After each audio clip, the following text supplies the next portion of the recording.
Hello, Ava Montaigne here, doing a quick and dirty pruning lesson.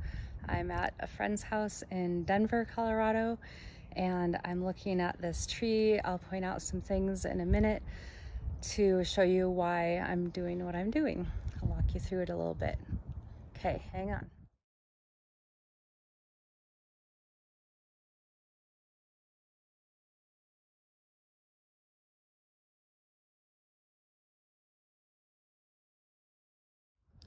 So I have the before pictures of what this tree looked like, and the problem was that branches were starting to hang out over the sidewalk and turn into eye pokers. We do not want eye pokers in our trees. We just want them to be beautiful and not problems. So it's important to prune when a tree is nice and small, this size, so that we can really help shape it and make it the size and shape that we want. Not so much the size, that's really about choosing the right plant for the right place before we ever plant it. But as far as the shape goes, now is the time before these branches become huge structural branches, because if you prune it then, it can be much harder for the tree to recover. Like this branch right here, this is really too big to be pruning it without really shocking the tree.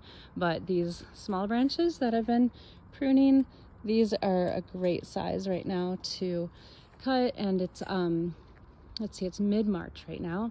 Perfect time. Spring, but before dormancy breaks. You can see this tree has a lot of buds. Let's see if you can tell right here, lots of good buds, really healthy.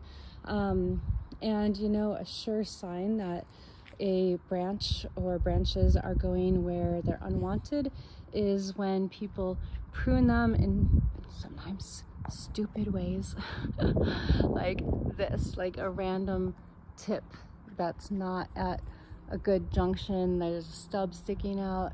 You can see the one above right here is like that also.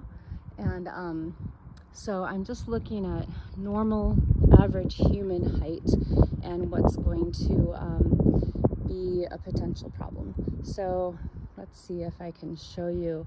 I am 5'4", and if I'll give you a picture in a second, but this branch right here is probably about 6 feet, and it's going up and out of the way. If we let it continue growing where these little branches are coming off of this tree, I don't think they're going to be eye pokers. They're going to be above almost all human heads. And that's who we're worried about walking by here. Okay, now on the other side of the tree, people park their cars on the street, as you can see here and over there. And sometimes we park right here when we come to visit our friends, and it can be hard to get out of the car with all these branches poking at you. You can see right here. So I'm just trying to clean it up while they're nice and small, not too hard on the tree. And let's see, where did I find that stub? There was not as many on this side as the other side, but I could tell that someone had cut it because it was probably in someone's way at some point, but they didn't really know how to properly cut. So it looked, oh, there it is. It doesn't look very good, and it's not the best thing for the tree either. What would be way better is if it had been brought back to this junction. And this branch is big enough that that would be a pretty graceful joint, although it kind of comes off in a more severe way than we ideally want. But for now, I think that will work fine because this branch isn't in anyone's way getting in and out of a car. It's higher than would be in the way. Okay. And here's the branch I was referring to up above my head right here. That was cut at some point, but I'm 5'4", and that's quite a bit higher than me, so I don't think that's really at risk of being in people's way, even though someone cut it for some reason. Okay, one more thing to point out here. You can see, well, this branch looks like it got bent somehow along the way. Maybe it happened at the nursery before it was even planted, but that's not really a normal curve or bend to a branch. And if you can, I'll zoom out a little bit, you can see this branch and this branch are pretty much what's considered redundant as far as tree architecture. And that basically means they're occupying the same space at the same general angle, and there's not necessarily room for both of them. Also, if you look over here, both of these two branches have some damage, either from a storm. That one they both look like they were probably cut at some point. Let's see if I can get in there for you.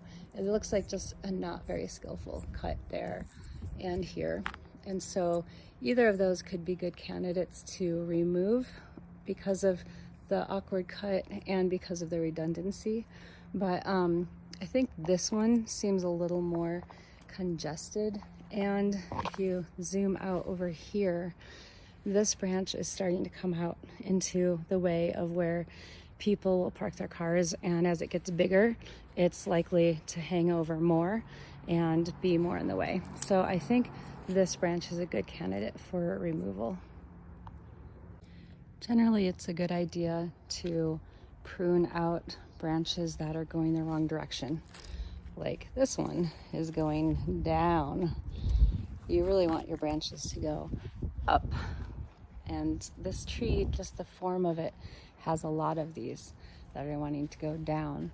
Normally, like I said, I'd clean those up, but I always like to look at the whole picture before focusing in on the one tree overly much, because look at this. If you're standing across the street, there's a car going by, so I'm holding off a sec. Okay, so if you go across the street and look at what the neighbors see, I don't know, I always like to evaluate, are those lower branches giving the homeowner some privacy that they would really miss if it were gone? In this case, because the first story is up a little bit, and the porch is up at that level, I don't think those lower branches are doing anything. But sometimes they can be a nice visual barrier, like where you would look from straight out, where those branches come down and where the shrubs come up. It can just be a nice way to give the homeowners some more privacy. So it's always good to be thorough in your considerations before making cuts, because it's a lot easier to spend another couple of minutes doing that than try to put branches back once you've removed them. So here's where the residents sit, and they look out from their porch here. And again, I do not think those lower branches are really giving much benefit. They might, when the tree's leafed out, they might help obscure some of the street view, which is nice. Like, I'd rather look at tree branches than more pavement. So I'll consider that and probably go lightly for now and see how the tree matures. And when we visit another time, we can probably address it then. This tree, you know, it has a few years before these branches that are hanging down low are going to be too big to want to cut. Another thing to consider when you're pruning a tree is when it's dormant, you can remove 30% of the plant mass without traumatizing it too much. Once it's leafed out, you can still prune it, but it can only really tolerate 10% at that point. So now is a real good time if you have a tree that needs a lot of structural pruning. This one is really pretty healthy, and it's not too bad as far as neglect of pruning and shaping. It's in pretty good shape, so we don't have to do anything real major today. Okay, here's the final video for the tree pruning. So this, if you can see it, this is the whole of what has been removed from this tree. I feel pretty good about that. I feel like it's a pretty reasonable amount. I purposely wanted to have a light touch because, as I said before, this tree doesn't really need a whole ton of shaping and work. It's in pretty good shape. But one thing I want to point out that will make your job easier for you when you prune is, you see how all the branches have the butt ends on one end of the pile? That makes it so much easier for hauling and loading and unloading and everything you might want to do with it, feeding into a chipper, what have you. Highly recommend you just be mindful of making that a practice every time. You'll be glad. Okay, so here is the result. Should be a clearer path for pedestrians on the sidewalk, and also should be easier for people parking by the curb, getting in and out and not getting their eyes or ears poked. Good stuff. And happy tree. Happy tree, happy people. That's what we want.